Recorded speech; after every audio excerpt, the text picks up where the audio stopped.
Imagine God or some higher energy who's looking out for you had gifted you with a beautiful book and it's all blank. You can fill the pages as you please, and just like everyone, I love to fill those pages with caution, ensuring that I get my best handwriting, not making any mistakes, and trying to make it as perfect as possible. But what happens after you're done with some initial pages? You get bored and then you feel like writing it just because you have to, not because you want to. Gradually, it feels like a burden, and then you eventually stop. And it's rare that you finish that book anyway. Does that sound familiar? Now imagine that book I just talked about represents the year 2024. It's blank, it's fun, you're motivated, you're giving your best. The first few months later feels like work, and then you eventually lose motivation and forget about it, thinking you will try next year with a clean slate. If that sounds like you deserve to watch this video. Let's go! And the stars holding me.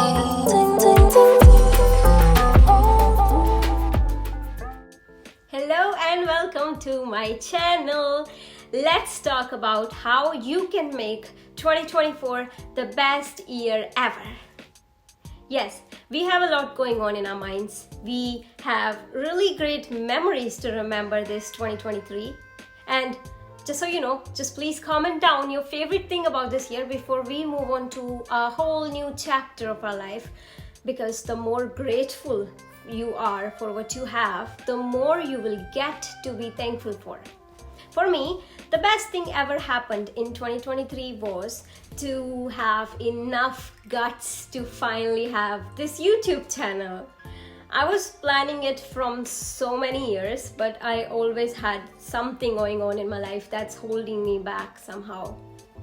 But I got over that, and here I am. Sometimes this self-doubt is the thing that's holding me back.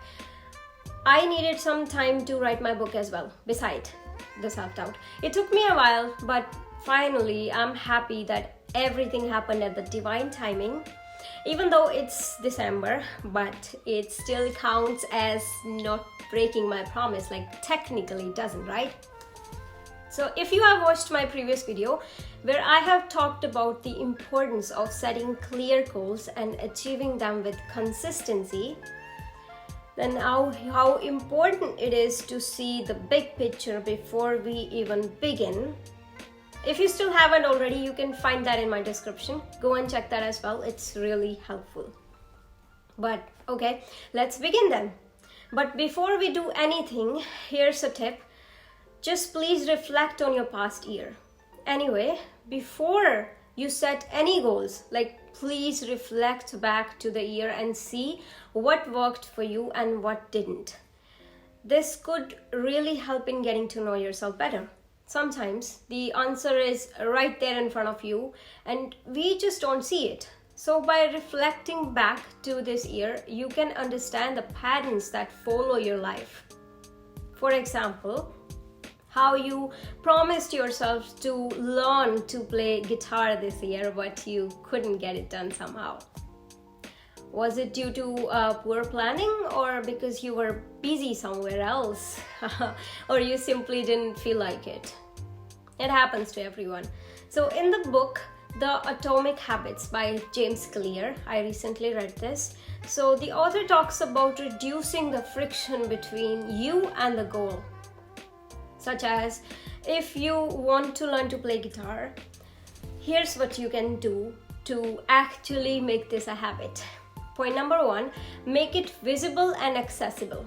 Place the guitar on a guitar stand or a visible spot where maybe you in a living room or a space where you spend a lot of time.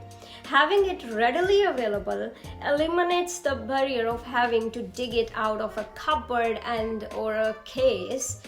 In that way, you will less likely to follow that.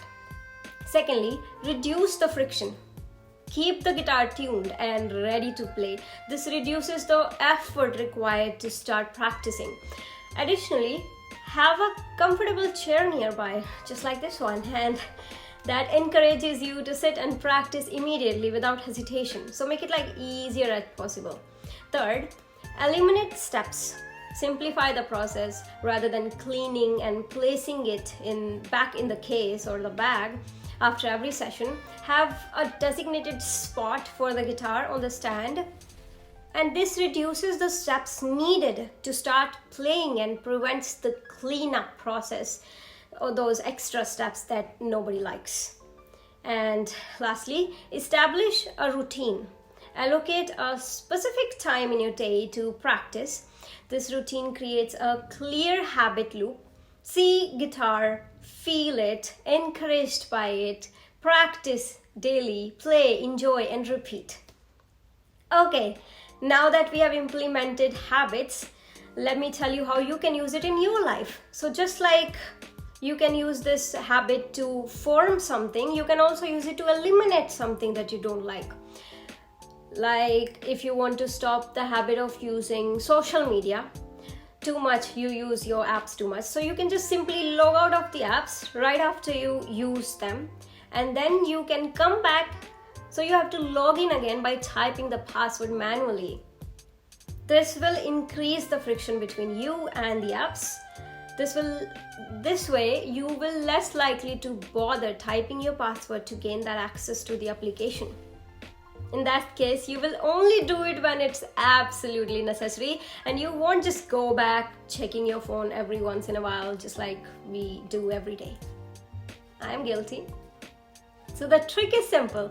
You want to establish a habit, make it as easiest as possible as you can to access it. And if you want to eliminate something from your life, just make it more difficult to do so. You will soon feel like it's too much work for you to even pick up your phone and scroll some reels. You get me, right? So if you want to make running a habit, let's say, so in the morning, simply keep your workout clothes and shoes readily available. You can even do it from the last night before you sleep. And the moment you wake up, that's the first thing you are going to see. It will encourage you to go for a run, comparing you have to pick up your shoes from the shoe rack or choosing what to wear because it's just too much work, okay? I think our mind just don't like too much garbage going on. There are too many thoughts going on in our mind in 1 millisecond. But anyway, now that you have reflected on your past and know why some things worked for you and some didn't, it's finally time to set some goals for the next year. They can be like, you can set 4 kinds of goals, like yearly goals. You can exercise 5 times a week, or 6 months goal, like learning a new language, just like me. I've learned French recently. Quarterly goals, like learning a new skill, like guitar, or monthly goals, like reading a book, and then you can choose another book the next month. So the goal is to just make it precise as possible. The more specific you go, the more enhanced your ability to actually do it. Moreover, create precise goals. And do not create goals just because other people are doing it. We work differently, and there's no competition between you or anyone. You have your own journey, so let anyone else do those HIIT, high intensity workouts. If you are a beginner, you do it on your own pace without the feel or need to be demotivated. Just because they are ahead of you, it doesn't mean that you are not doing good in life. If I compare myself with well-established YouTubers thinking that they have millions of followers and I don't, then does it make sense? No, right? They started way too early than me. They already have that phase where they started from scratch. There's no comparison. I have my own journey and I don't want it any other way. Moving on, you need to create a vision board. Seeing your goals can help you visualize them. you are more likely to stick to them when you are motivated enough. Okay, creating a vision board is fun, and the best part is it always works. Let me show you my own experience. So here's my diary, and I wished for an iPhone 14 Pro Max. I knew exactly what I wanted. I was even sure about the color, even the storage, and guess what? That's exactly the phone I am recording this video from. So, do you believe it now? When you create a vision board and you are unconsciously reminding yourself of your goal without even realizing it, that's when it starts working for you. And thinking about it without attaching yourself to the income is what going to bring you more forward. Visualizing it into reality by talking to yourself in a positive tone is what you need to be doing right now. All you have to do is just believe. Never doubt yourself, not even for a second. That's why it works for some people and others just keep on complaining and saying that it's all fake. Let me tell you, it's not fake as long as you believe in yourself. And that goes to the next point, power of positive thinking. I cannot emphasize on the power of positive thinking. Take it as a cure to your stress.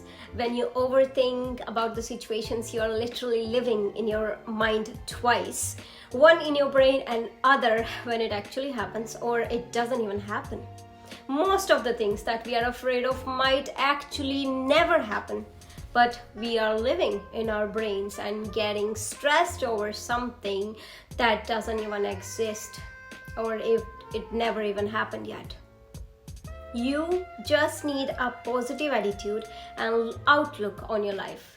Yes, you may think it's bullshit to simply say that you are supposed to be happy all the time. No. You're not supposed to be happy all the time. You have every right to express your emotions in a healthy way. But what I mean by having a positive attitude towards life and your goals is to focus your attention on good stuff. When you are happy and your mind is calm, and you're more likely to have better ideas, creativity, and then you are more productive as well. So comparing to those times when you were stressed and you couldn't even get anything done, your mind was in a destructive state and you just think that nothing was working for you. But it really doesn't do any favors to you. So happiness is just a feeling. Think about it. It's just a feeling. You can feel it anytime you want. You don't really have to feel bad all the time. Do you even think about the fact that whenever we are feeling stressed or demotivated, you are less likely to get anything done? The pressure takes away the productivity, as I say. Okay, and sometimes on our thoughts are always on autopilot. We don't really know what we are thinking about. We just do without thinking about it. While we cannot stop our mind from thinking, we can definitely decide what to think. We can replace our negative thoughts with the positive ones, and you can still decide what goes on in your mind. You can still decide what to feed yourself in terms of content on social media or food that you eat or choose to eat or even people you decide to surround yourself with. Life is actually in your control and you cannot blame someone else for your actions because if you worked on a goal, you would have seen results. Okay, we are going to wrap up this video. So please don't create any unrealistic goals for 2024 because they are going to make you feel bad about yourself. Sit down, relax, think about what you need to get done in this next year. Where do you see yourself on the next year, on the same date? Would you be congratulating yourself over something, patting your back and happy how everything turned out? Or you would be blaming yourself because you haven't started earlier or feeling guilty about your actions and stressed that you couldn't get it done on time. But you know what? There's still time for you. There's still time for you to reflect on what you need to get done the next year. Do not complicate life when it's simple. You just have to have a clean slate with a clear mindset and a positive attitude, and you're good to go. I think that pretty much wraps it up. That's it for today's video. I really hope that this brings you some clarity about goal setting and what you want to achieve in this next year. Below, please comment down your New Year's resolution, and all the best for achieving your goals, and I will see you in the next one. Bye bye.